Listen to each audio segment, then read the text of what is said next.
It's been months and I still haven't come up with a gimmick for that new Mario RPG. Ah! どうもこうもご覧の通りです。総帥。By Jove, son. You're a genius!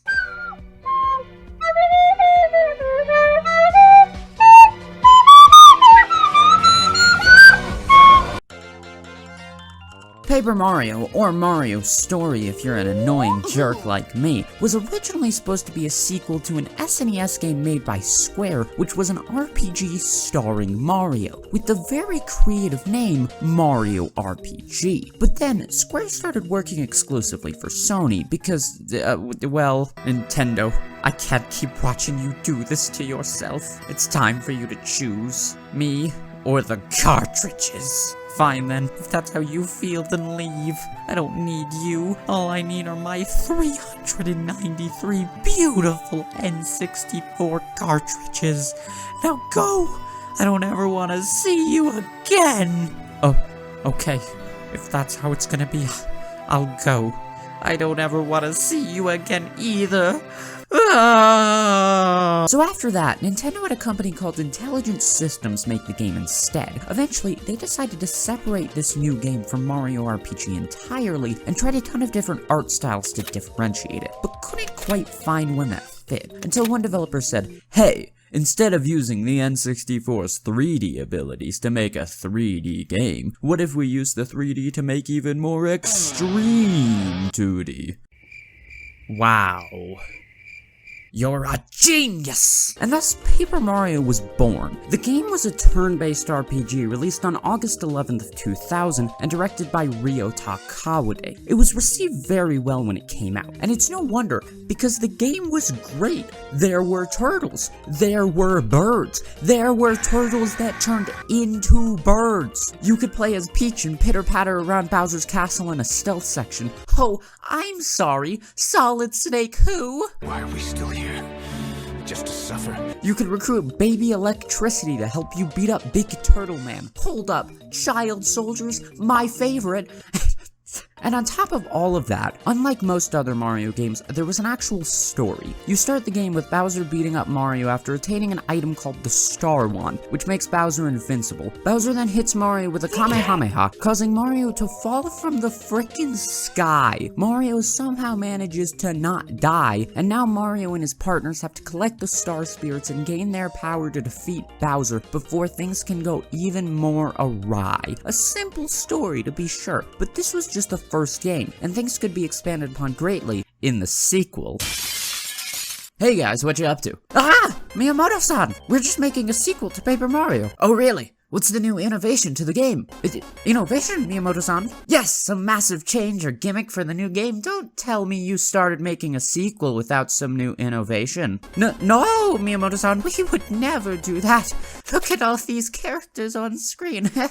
There's like 1,000 of them. Okay, I'll allow it. But make sure every game you make from this point on has innovation. But Miyamoto-san, if you're making a sequel to a game people already love, isn't it enough to just give them more of that experience? No, you need innovation. Well, what about those?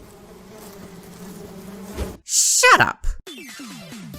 4 years after the original game came out, on July 22nd, 2004, Paper Mario: The Thousand-Year Door released under the direction of our good old pal Kawade. And it released great reviews, such as, the art and combat are killed in their tracks by the game's downright shameful dialogue. And it is curious then that Mario himself is the least charismatic character in the game. His black, empty, beady little eyes betray his empty in-game personality. Oh, and all of these reviews too, I guess, but the positive reviews aren't all that shocking. After all, the game was basically just the first game, but better. Instead of turtles that turned into birds, there were people that turned into pigs. Instead of Stealth Peach, you had straight-up Invisible Peach in a section of the game where she has to take off her clothes to progress the story.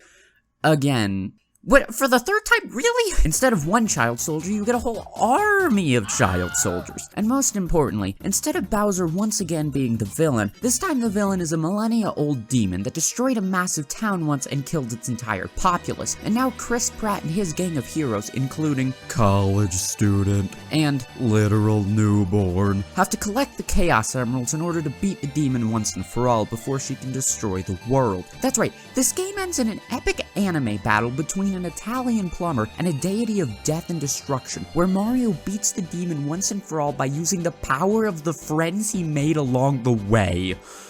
Why? Because it's a JRPG, and it's beautiful. Needless to say, Paper Mario was separating itself as something unique. It wasn't like other Mario games. It wasn't afraid to tell absolutely bonkers stories that you would never expect from a Mario game, and many people loved it for that. But now there was a sequel on the horizon, and it was looking a little bit different. And so in conclusion, the next Paper Mario game is going to be a turn-based RPG with platforming elements. Hey guys, I heard you're working on a new Paper Mario game. What's the innovation? And so in conclusion, the next Paper Mario game is going to be a 2D platformer with RPG elements. Okay, so the real innovation was being able to switch from 2D to 3D, but still, the next Paper Mario game was going to be a 2D platformer with RPG elements instead of an RPG with platforming elements. Imagine if the next Fire Emblem game is a dating sim disguised as a tactical RPG instead of being the other way around. Imagine if Kingdom Hearts 4 is well written. Imagine if the inevitable Overwatch 3 is good. Yeah, this was a pretty wild idea at the time, but nonetheless, Super Paper Mario released on April 9th, 2007, once again under the direction of our friend Kawade. However, this time there was a new producer on the scene by the name of Tanabe. He's not too important for now, but just keep him in the back of your noggin. Anyway, the game launched and was received pretty well by critics, however, it was much more divisive among fans, with people leaving reviews such as, too easy, too much text, very little fighting, too short, Paper Mario 2 is my favorite game, this is not half as much fun, and elementary gameplay, same tired, familiar gameplay, same tired, familiar characters, same tired, familiar story, mediocre graphics, a total bore, and my personal favorite review, I am in my 50s, and I bought this for the exercise fun of the week. If this is fun, then we've grown a generation of people with mentally handicapped development. Unbelievably boring. Too many words. Big waste of money for the boomers who are looking to use their Wiis and have a bit of sport. Smooth moves in Wii Sports are better. The 45-minute opening intro is absurd. Trash material. If I wanted to read, I would have curled up with a book. I genuinely can't tell if this review is a troll or not, but hey, one of those reviews mentioned the same tired, familiar story. So what is that exactly? Well, an evil guy named Count Bleck was in a forbidden love with a girl, and one day she disappeared, so he decided to bring about the heat death of the universe by having Princess Peach and Bowser get married. Mario and friends then have to collect things known as the Pure Hearts to stop the end of the world. Meanwhile, one of Count Bleck's minions called Dimentio plans a coup against him and employs the help of a very mysterious evil henchman called Mr. L. Then at the end of the game, Count Bleck has a redemption arc because the butterfly Mario was traveling with was actually Count Bleck's long-lost love. But then, Dimentio overthrows Count Bleck with the help of Mr. L, who it turns out is actually Luigi? What? And then the redeemed Count Bleck and the butterfly sacrifice themselves to prevent the heat death of the universe. So yeah, it's a pretty standard Mario story, but despite the divisive nature of the gameplay itself, most fans still enjoyed the characters and story. I mean, at one point the game just turns into a dating sim with a Redditor, so the game still very much had that Paper Mario atmosphere, where you just kinda have to ask yourself, how the heck is this in a Mario game? However, it was clear that this was a turning point in the series. When asked in an interview whether Super Paper Mario represented a new direction for the series, Kawade replied, I don't know whether the next Paper Mario will maintain this style, or if it will go back to the previous RPG format. It might even be a completely different game altogether. Foreshadowing is making a reference. It's often a vague reference, but a reference to something that is to come later on in the story. Hello, Tanabe, sir. I made a list of everything people do and don't like about the series for you. Let me see that. Okay, I do think you've made a little mistake here. Let me just fix that real quick. There. Perfect! Okay, so before we can talk about the next game in the series, Paper Mario Sticker Star, we need some background. Paper Mario can effectively be split into two phases. Old Paper Mario, which is comprised of the Thousand Year Door and Paper Mario 64, and New Paper Mario, which is comprised of Sticker Star and onwards, and also Super Paper Mario, which is kind of the weird middle child the parents got joint custody over. Most people would consider Sticker Star to be the start of New Paper Mario, because among other reasons, our old pal Kawade wouldn't be directing this one. For whatever reason, Kawade decided to stop his involvement in Paper Mario altogether, presumably because he was tired of thinking of new weird ways to sexualize Peach. And not only did he leave, but most other members of the original team wouldn't return for Sticker Star either. But that's not the only reason Sticker Star felt off, because originally the game was much more similar to older Paper Mario games, with partners and a more traditional combat system and characters that aren't Toad. But then they showed the game to the creator of Mario and close personal friend to Chris Pratt, Shigeru Miyamoto. Now, this is the part of the story where the details get pretty murky, so let's start with what we know for sure. Miyamoto came to test out the prototype of Sticker Star and basically said, "This game is way too similar to the Thousand Year Door. You just made basically the same game and released it on a different platform. I would never do that. And hey, try your best to only use characters from the MCU and dumb down the story a bit. You don't need some complex story. This is a Mario game." So that's the gist of what he said, and these are the actual quotes. However, there are two main interpretations of that information. Interpretation 1, "Heed my words, mere mortals. I am Miyamoto-san, and I declare you cannot make any new characters. You can't even give them names, and you cannot make a complicated story. No one likes complicated stories, and if you do not follow these rules, me and my best friend Chris-san will smite you. He's so cool." Or interpretation 2, "You can only use creatures from the Mario series from now on." Oh no, I can no longer create original characters? Tanabe, he just said you had to use creatures. You could just give a Toad a unique design and a name and that would still count. Oh, how I so wish I could make any characters. But sir, my hand is being forced by these accursed rules. Oh, woe is ever so truly me. Oh, whatever.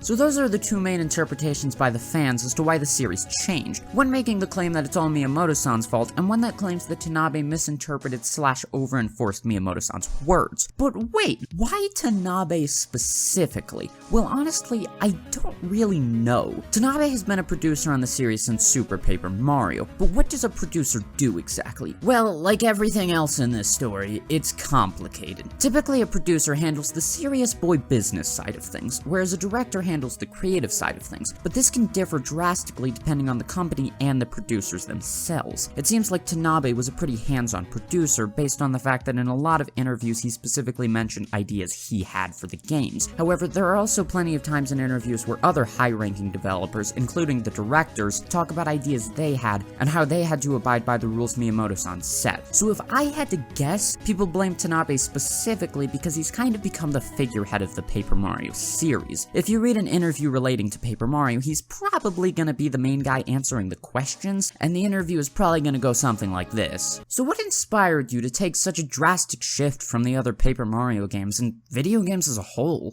Well, one day Miyamoto-san came into the office and said, "You dogs, you have all this technology and you still can't come up with an innovation?" Wow, sounds like Miyamoto-san wasn't holding any punches.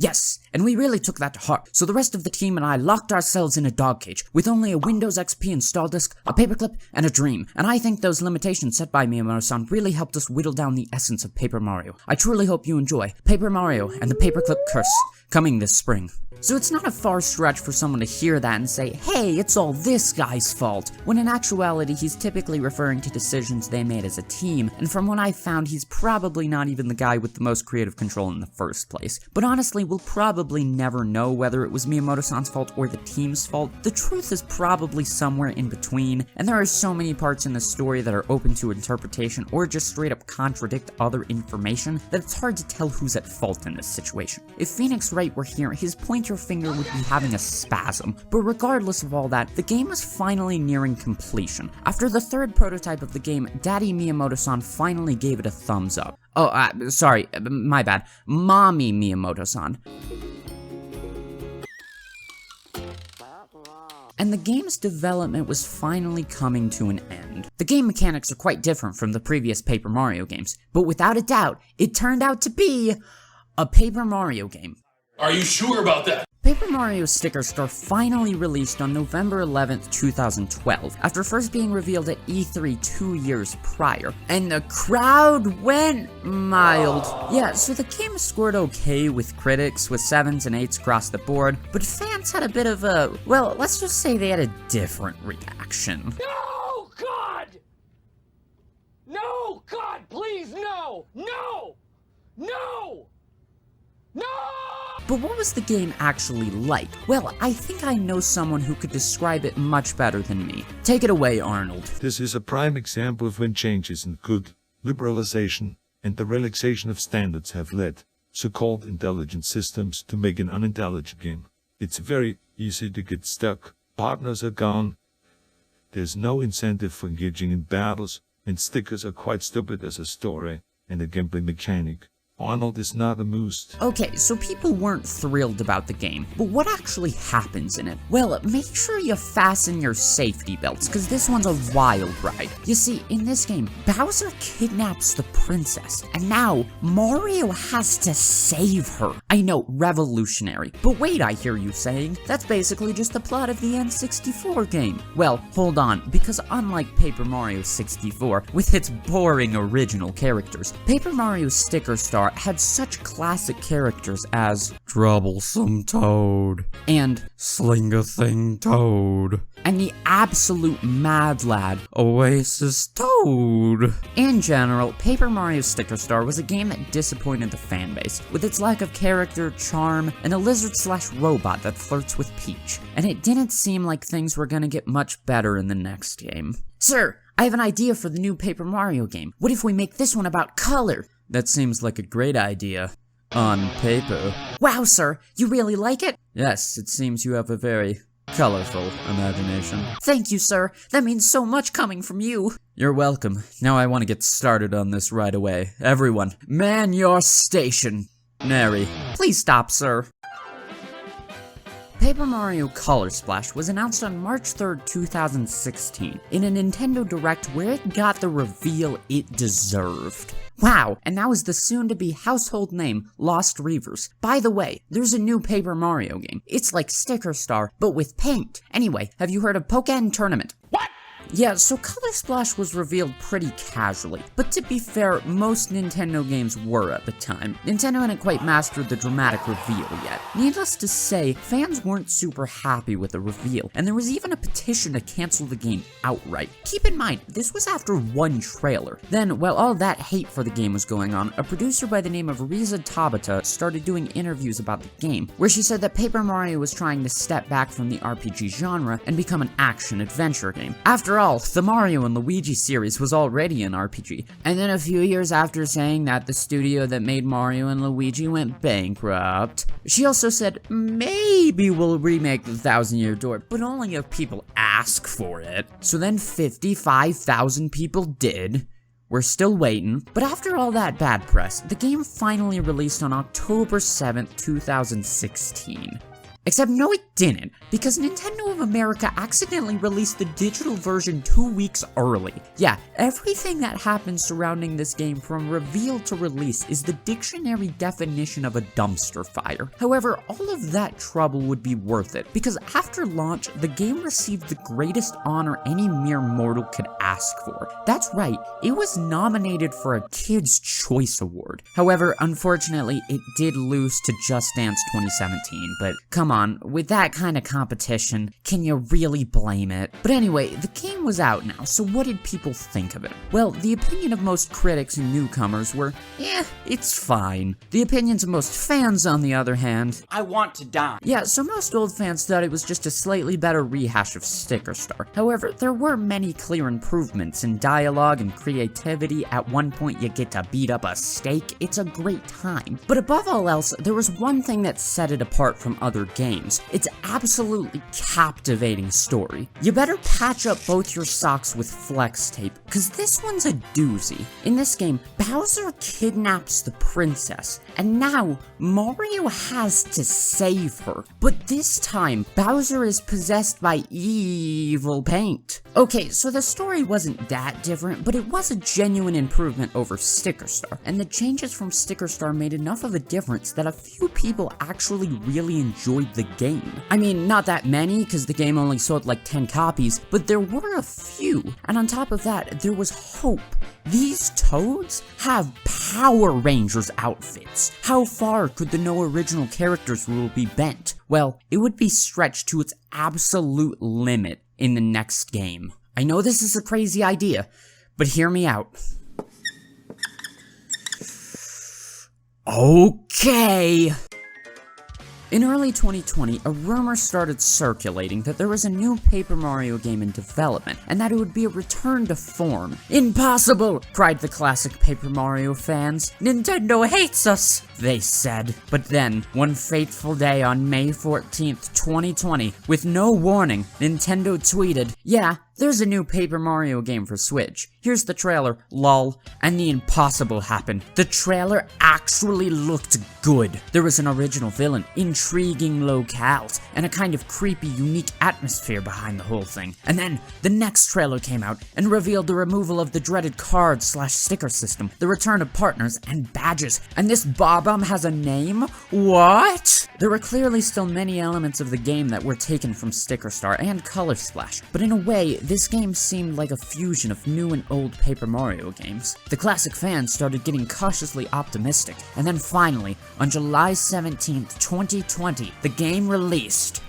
And none of that really mattered. The badge and partner system were both half-baked, there was still no EXP for battle, making the core gameplay completely meaningless, and Bobby the Bob-omb was the only character in the game with an actual name. Depending on who you ask, this game releasing was the worst thing to happen in 2020. However, while a lot of the fanbase didn't like Origami King, a lot of it did. You see, Paper Mario Origami King is probably the most controversial game in the series. Sticker Star wasn't controversial, no one liked it. At best, someone would think it was alright. Color Splash was better, but no one played it because it was on a console that sold less software than the Switch's sold hardware. But Origami King was a much more refined version of Color Splash, now on a console that sales would make it the 14th largest country by population. So obviously, it brought in some new people to the franchise, who played the game and said, "Wow, I like this game. It's so funny.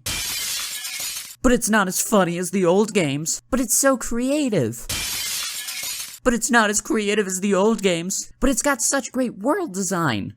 But yeah, no, you've got us there, actually. So this game was good enough to bring in a whole new wave of Paper Mario fans. But what actually happens in it? Well, there's a sentient piece of origami who's turning everyone else into origami, which, as we all know, is pure evil. His name is Ollie, and he's mad because his dad gave him a tattoo. So he decides to collect all of the Dragon Balls in order to kill all of the Toads, which is apparently a bad thing. But then, Olivia, Ollie's sister, who's actually his daughter, teams up with Mario in order to stop him. Eventually, they come across a character with a name, Bobby the Bob-omb. Then Ollie comes along and pushes a boulder on his daughter, Olivia. Bobby then uses Kamikaze to defeat the boulder, and Bobby dies. Aww. Flash forward a bit, and now it's time for Mario's final showdown with Ollie, where you beat him up, and then he's like, "Olivia, my dear, definitely not daughter, I'm so sorry. Please, forgive me." Well, you just tried to kill me like 5 minutes ago, and you're the reason Bobby died, so, no? And then she throws him off a cliff and uses the 7 Dragon Balls to wish for all of the Toads to die, and everyone lives happily ever after. No, that would have been good. Instead, Ollie sacrifices himself to get the last Dragon Ball, and Olivia wishes to return all the people Ollie turned into origami back to normal, which also kills her because she's definitely not his daughter. So the game ends with your Navi-like companions sacrificing themselves to save the world, which just so happens to be the same way the last 4 games have ended. One last thing to mention is that during an interview, Tanabe said that he was a big boy now, and Miyamoto-san wasn't babysitting him anymore, and that the team had almost complete creative control over Color Splash and Origami King, and that the designs just needed to pass an IP check, which leads credence to the argument that the massive shift in the series isn't Miyamoto-san's fault. But like I said earlier, I never thought the shift in the series was caused by one event or person to begin with. It was probably just a series of unfortunate decisions made by several different people. And yeah, that's where we are today. Origami King's success is more than likely the final nail in the coffin for classic Paper Mario ever making a comeback. But while Nintendo probably won't be making a classic Paper Mario game again, many indie devs have taken up the challenge, and the quote-unquote paper game has kind of become a subgenre, with games like Bug Fables and the Outbound Ghosts, and the upcoming game Born of Bread, among others. So even though classic Paper Mario itself may be gone, clearly the memories of it won't die so easily. Because maybe the true classic Paper Mario was the friends we made along the